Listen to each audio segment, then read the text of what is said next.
नमस्ते और स्वागत है। आज हमारे पास एंग्लो बर्मा युद्धों पर कुछ बहुत ही दिलचस्प दस्तावेज हैं। जी। ये कहानी है कि कैसे सिर्फ 60 सालों के अंदर 3 युद्धों की एक श्रृंखला में बर्मा जैसा एक मजबूत साम्राज्य अपनी आज़ादी खोकर ब्रिटिश भारत का हिस्सा बन गया। हमारे सामने जो स्रोत हैं वो इसे 3 हिस्सों में बांटते हैं, पहला, दूसरा और तीसरा एंग्लो बर्मा युद्ध। तो चलिए इस कहानी की परतें खोलते हैं। बिल्कुल। और ये कहानी सिर्फ लड़ाइयों और तारीखों की नहीं है।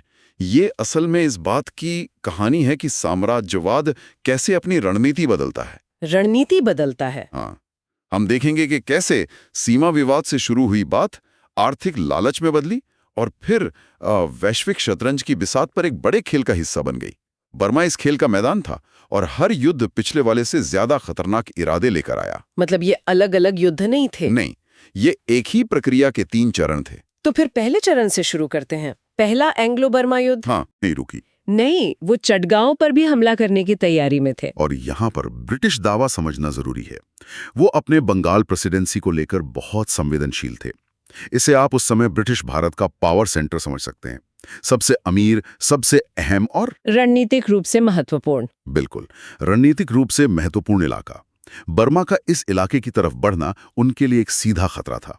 ये सिर्फ एक छोटी मोटी सीमा की झड़प नहीं थी, ये 2 फैलती हुई ताकतों का टकराव था। अच्छा, बर्मा भी विस्तार कर रहा था उस समय। हाँ, बर्मा का साम्राज्य भी उस समय अपने चरम पर था, वो भी विस्तार कर रहे थे। यानी दोनों ही पक्ष पीछे हटने को तैयार नहीं थे। और फिर 1824 में युद्ध छिड़ गया।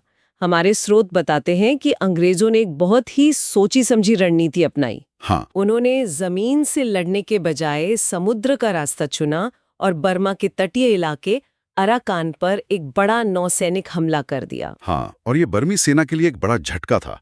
उनके सबसे काबिल जनरल महाबंडुला जमीनी लड़ाई के माहिर थे, लेकिन वो ब्रिटिश नौसेना की ताकत और उनकी संगठित सेना का मुकाबला नहीं कर पाए। तो हार गए। बहुत बुरी तरह से।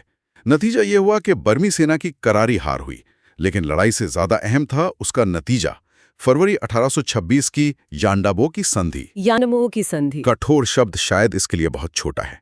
इस संधि ने तो बर्मा की कमर ही तोड़ दी। कमर तोड़ दी? मतलब ऐसा क्या था इस संधि में? देखिए, इसे 3 हिस्सों में देख सकते हैं। पहला, जमीनी नुकसान। असम और मणिपुर तो उनके हाथ से गए ही, साथ में अराकान और तेनासिरिम के तटीय इलाके भी अंग्रेजों के कब्जे में चले गए। तटीय इलाके? हाँ, अब सोचिए इसका मतलब क्या हुआ। बर्मा के राजा ने अपना ज्यादातर समुद्र तट खो दिया। ओहो, यानी एक तरह से उन्हें लैंडलॉक करने की कोशिश की गई, उनका समुद्र से रास्ता ही काट दिया गया। बिल्कुल, और किसी देश को लैंडलॉक्ड करना सिर्फ नक्शे पर लकीरें खींचना नहीं होता। ये एक तरह की आर्थिक नाकेबंदी थी। सही बात है। उनका सारा समुद्री व्यापार, उनकी नौसेना की पहुंच, सब कुछ अब अंग्रेजों की दया पर निर्भर था। ये तो पहला हिस्सा हुआ। हाँ, दूसरा था राजनीतिक अपमान। राजा को अपनी राजधानी में एक ब्रिटिश रेजिडेंट को रखने के लिए मजबूर किया गया। ब्रिटिश रेजिडेंट मतलब एक तरह का जासूस? जासूस से भी बढ़कर, ये एक ब्रिटिश अधिकारी होता था जो बर्मी दरबार में बैठकर उनके हर फैसले पर नजर रखता था। ये तो सीधे सीधे उनकी आजादी पर हमला था, है ना? बिल्कुल। मतलब अब उनके ही घर में कोई बाहर वाला बैठकर बताएगा कि क्या सही है और क्या गलत। और तीसरा और शायद सबसे विनाशकारी था आर्थिक बोझ। राजा को युद्ध के हार जाने के तौर पर एक बहुत बड़ी रकम चुकानी पड़ी। बहुत बड़ी मतलब? आज के हिसाब से देखें तो ये करोड़ों डॉलर के बराबर थी। एक झटके में देश का खजाना खाली हो गया।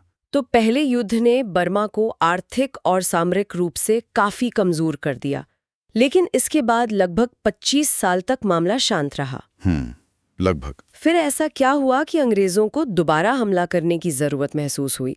और जैसा कि हमारे नोट्स इशारा करते हैं, इस बार वजह सरहद नहीं बल्कि कुछ और थी। हाँ, इस बार वजह थी पैसा और संसाधन। पैसा? यही साम्राज्यवाद का बदला हुआ चेहरा दिखता है। पहला युद्ध सीमाओं को सुरक्षित करने के लिए था, जो कोई भी देश करता, लेकिन दूसरा युद्ध सीधे सीधे आर्थिक लालच से प्रेरित था। अंग्रेजों को बर्मा के संसाधनों में अपार संभावनाएं दिखने लगी थीं। अच्छा? उनकी नजर बर्मा के जंगलों और खेतों पर थी। वो कौन सी चीजें थीं बर्मा में जिनके लिए अंग्रेज इतना बड़ा जोखिम उठाने को तैयार थे? इन दस्तावेजों में 3 चीजें साफ नजर आती हैं। पहली, सागौन की लकड़ी। Teak wood? हाँ, ठीक। ये दुनिया की सबसे मजबूत लकड़ियों में से एक है और कलकत्ता में जहाज बनाने और उनकी मरम्मत के लिए इसकी सख्त जरूरत थी। अच्छा। दूसरी, टिन, काली मिर्च और हाथी दांत जैसे महंगे सामान। और तीसरी और सबसे जरूरी चीज थी चावल। चावल। जी, चावल। इरावदी नदी का डेल्टा चावल की खेती के लिए सोने की खान जैसा था और अंग्रेजों को बंगाल और अपनी दूसरी बस्तियों का पेट भरने के लिए इस चावल की बहुत जरूरत थी। तो अब उन्हें बस एक बहाना चाहिए था। और बहाना भी बड़ा अजीब सा मिला। एक मिनट, मतलब 2 जहाजों के कप्तानों पर लगे जुर्माने के लिए पूरा युद्ध छेड़ दिया? हाँ, सुनने में अजीब लगता है। हमारे नोट्स बताते हैं कि रंगून में कुछ ब्रिटिश व्यापारियों ने शिकायत की और बर्मी गवर्नर ने 2 ब्रिटिश कप्तानों पर कुछ आरोपों के लिए जुर्माना लगा दिया। ये तो बहुत ही मामूली बात लगती है। बिल्कुल, ये एक छोटा सा स्थानीय प्रशासनिक मामला था जिसे सुलझाया जा सकता था। लेकिन व्यापारियों ने सीधे भारत के गवर्नर जनरल लॉर्ड डलहौजी से अपील कर दी। लॉर्ड डलहौजी? और डलहौजी तो बस किसी मौके की तलाश में ही थे। ये वही डलहौजी थे ना जिन्होंने डॉक्ट्रिन ऑफ लैप्स जैसी नीतियों से कई भारतीय राज्यों को हड़प लिया था? हाँ, ये वही थे जो साम्राज्य के विस्तार के लिए जाने जाते थे। उन्होंने इस छोटी सी घटना को एक सुनहरा मौका समझा। उन्होंने दावा किया कि वो अंग्रेजों की गरिमा को बहाल करने के लिए ऐसा कर रहे हैं और 1852 में बर्मा पर हमला कर दिया। सिर्फ एक छोटी सी जुर्माने के बदले में? जी, पूरे देश पर हमला। और नतीजा? जाहिर है अंग्रेज जीते होंगे। हाँ, 1853 तक चले इस युद्ध में अंग्रेजों ने रंगून और पेगू यानी पूरे लोअर बर्मा पर कब्जा कर लिया। इस जीत के साथ बंगाल की खाड़ी का पूरा तट उनके नियंत्रण में आ गया। तो जो काम पहले युद्ध में अधूरा रह गया था वो अब पूरा हो गया। बिल्कुल। बर्मी राजा मिंडन मिन को अपनी राजधानी और भी अंदर मांडले ले जानी पड़ी। अब बर्मा का समुद्र से संपर्क पूरी तरह कट चुका था। लेकिन इन दस्तावेजों में एक दिलचस्प बात और सामने आती है। ऐसा नहीं है कि इस कब्जे का हर जगह जश्न मन रहा था। सही बात है। ब्रिटेन में ही इसकी आलोचना हो रही थी। ये एक बहुत महत्वपूर्ण बिंदु है। लंदन में बैठे कुछ लोग इसे नैतिक रूप से गलत मान रहे थे। इसे एक बहुत गंभीर बुराई और अतिरंजित महत्वाकांक्षा का नतीजा कहा गया। द लंदन टाइम्स ने भी लिखा था। हाँ, यहाँ तक कि द लंदन टाइम्स जैसे बड़े अखबार ने भी लिखा कि ब्रिटिश प्रतिष्ठा बनाए रखने के लिए और जमीन हड़पने की जरूरत नहीं है। यह हमें बताता है कि साम्राज्य कोई एक सोच वाली मशीन नहीं थी। अच्छा। इसके अंदर खींचतान चलती थी। लंदन में बैठे नीति निर्माता और कलकत्ता में बैठे अधिकारी अक्सर अलग अलग सोचते थे, लेकिन अंत में डलहौजी जैसे विस्तारवादी लोगों की ही चली, जिनका तर्क था कि यह व्यापार और सुरक्षा के लिए जरूरी है। तो अब तक 2 युद्ध हो चुके हैं और बर्मा अपना पूरा तटीय इलाका और दक्षिणी हिस्सा खो चुका है। अब हम कहानी के तीसरे और आखिरी हिस्से में आते हैं, 1885 का तीसरा एंग्लो बर्मा युद्ध। आखिरी अध्याय। इस बार का आरोप तो पिछले वाले से भी कहीं ज्यादा गंभीर था। अंग्रेजों ने राजा थिबाओ मिन पर आरोप लगाया कि वो फ्रांस के साथ मिलकर एशिया में ब्रिटिश राज को कमजोर करने की साजिश रच रहे हैं। और यहाँ सवाल उठता है, फ्रांसी क्यों? हाँ, फ्रांस क्यों? इसे समझने के लिए हमें उस दौर की वैश्विक राजनीति को देखना होगा। ब्रिटेन और फ्रांस के बीच उस समय एशिया में प्रभाव के लिए एक बड़ी होड़ चल रही थी, जिसे द ग्रेट गेम का हिस्सा भी माना जाता है। The great game? अंग्रेजों को इंडो चाइना मतलब वियतनाम, लाओस, कंबोडिया में फ्रांस के बढ़ते प्रभाव से बहुत डर लग रहा था। तो ये अब सीमा या व्यापार की लड़ाई नहीं थी, ये ग्लोबल पावर की लड़ाई थी। बर्मा अब 2 बड़ी ताकतों के बीच एक मोहरा बन गया था। बिल्कुल। अंग्रेजों को डर था कि अगर फ्रांस का असर बर्मा में बढ़ गया तो ये ब्रिटिश भारत की पूर्वी सीमा के लिए एक बहुत बड़ा खतरा बन जाएगा। उन्हें बर्दाश्त नहीं था कि उनके पड़ोस में कोई दूसरी यूरोपियन ताकत आकर बैठ जाए। तो जैसे ही राजा ने फ्रांस से बात की, हाँ, जैसे उन्हें भनक लगी कि राजा थिबा फ्रांस के साथ कोई व्यापारिक संधि कर रहे हैं, उन्होंने इसे साजिश का नाम देकर हमला कर दिया। सोचिए, राजा थिबाओ के लिए ये कितना मुश्किल रहा होगा। एक तरफ उनका अपना राज्य और दूसरी तरफ 2 विशाल यूरोपीय ताकतें उनके दरवाजे पर अपनी बिसात बिछा रही थीं। उनके पास चलने के लिए ज्यादा चालें बची ही नहीं थी। और इस आखिरी युद्ध का नतीजा क्या हुआ? ये युद्ध बहुत जल्दी खत्म हो गया। अंग्रेजों ने आसानी से अपर बर्मा पर भी कब्जा कर लिया, राजधानी मांडले पर कब्जा किया और राजा थिबाओ को गद्दी से हटाकर भारत में निर्वासित कर दिया। तो बर्मा की आजादी पूरी तरह खत्म? हाँ, इसके साथ ही बर्मा की संप्रभुता का अंत हो गया। उसे ब्रिटिश भारत का एक प्रांत बना दिया गया। एक आजाद देश का वजूद नक्शे से मिटाकर उसे एक बड़े साम्राज्य का हिस्सा बना लिया गया। और ये स्थिति 1937 तक बनी रही, जब उसे एक अलग कॉलोनी का दर्जा दिया गया। तो अगर हम पूरी कहानी को एक साथ देखें तो तस्वीर बिल्कुल साफ हो जाती है।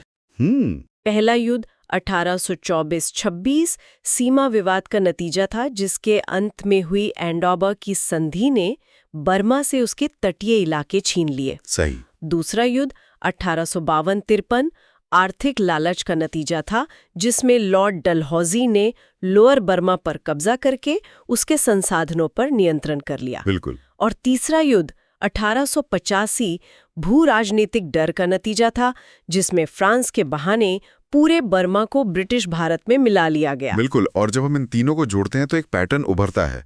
ये दिखाता है कि ब्रिटिश साम्राज्य की भूख और उसके इरादे समय के साथ कैसे विकसित हुए। मतलब ये सिर्फ 3 अलग-अलग युद्ध नहीं थे। नहीं, ये एक ही देश को निगलने की प्रक्रिया के 3 चरण थे। पहले चरण में उन्होंने उसे कमजोर किया, दूसरे में उसके संसाधनों को लूटा, और तीसरे और आखिरी चरण में उसकी पहचान ही खत्म कर दी। साम्राज्यवाद इसी तरह काम करता है। वो सीखता है, अपनी रणनीति बदलता है, और तब तक नहीं रुकता जब तक वो अपने लक्ष्य को पूरी तरह हासिल ना कर ले। तो इन सब का मतलब क्या है? इन स्रोतों ने हमें दिखाया कि कैसे घटनाओं की एक श्रृंखला ने एक मजबूत और विस्तारवादी राज्य की किस्मत हमेशा के लिए बदल दी।